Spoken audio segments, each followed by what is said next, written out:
mine. Now before we start reading, we're going to have a look at the front cover and we're going to think about what the book might be about, using the clues from the pictures and the title. It's all mine. I have a few clues. Have you? All right, let's start reading. Bertie the bear is tucking into some delicious sweets. Hello, Bertie, says Simon the sheep. Munch. Hello, Simon. Munch, mumbles Bertie. Timothy Rabbit and Archibald Duck join them. Hello, Bertie, they call, licking their lips. Scrunch. Hello, Timothy. Scrunch. Hello, Archibald, says Bertie. Suddenly, Ellie the Weasel whizzes by on his truck. Who wants to try my truck? Me! Me! Me! You must all take it in turn, said Ellie. Who wants to go first? Scrunch! Me! Scrunch! Shouted Bertie the bear, who was just finishing his last sweet. Bertie jumped on the truck and drove round and round in circles. Hey! Oh! But... He went round a third time, then a fourth time. Simon, Timothy, Archibald and Ellie couldn't stop him. Where'd they go? Suddenly Bertie is left all on his own. Ah, there they are. I want to play too. Bertie grabs the ball. He dribbles. He kicks. Hey, you're not on your own, you know. But Bertie isn't listening. He kicks the ball as hard as he can and it flies up into the air. The ball lands in a tree. That's my ball, cries Timothy Rabbit. Don't worry, we'll get the ball, says Ellie. Simon, Timothy, Ellie and Archibald climb onto each other's backs. Just as they're getting the ball, Edgar Wolf arrives on his scooter. Will you lend me your scooter? Certainly not. Go and get that ball. Don't be selfish.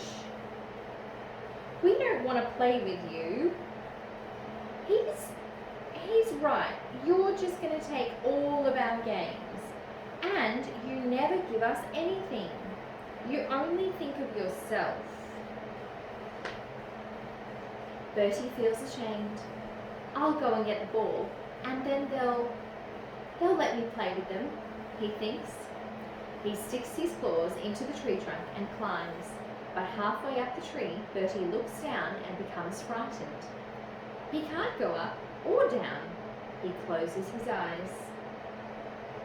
Look at him, Edgar Wolf said to his friends. He's waiting for us to leave so that he can play all by himself. Night falls and Bertie is left on his own. He thought of what his friend said. You only think of yourself. You never give us anything. We don't want to play with you. And big tears start rolling down his cheek.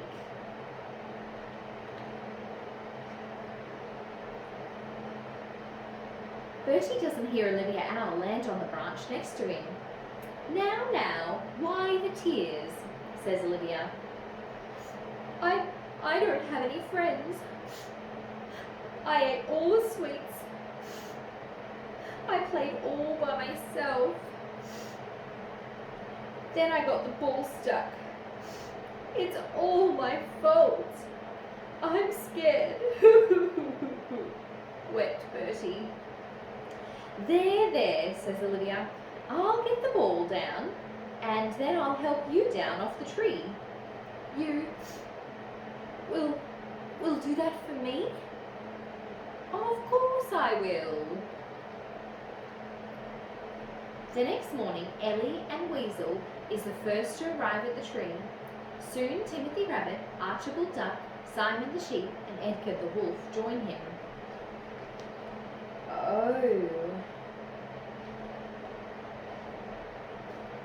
Bertie opens his eyes and sees them all gathered around. I'm sorry. he says, and he hands them the ball. Then he walks away. The 5 friends are speechless. A little while later, they're in the middle of a game of football when they see Bertie the bear coming back with 2 bags of sweets. Bertie hands them the biggest bag and then walks away. Archibald Duck rushes after him. "Aren't you going to eat the rest on your own?" "Oh no, I'm going to give them to my friend Olivia the Owl," says Bertie. The 5 friends are surprised. "Hey Bertie," says Edgar the Wolf, "when you've given the sweets to Olivia, would you like to come back here and you can eat some with us?" "Oh yes." Perhaps Bertie has learnt how to make friends after all. And that is the end of our book.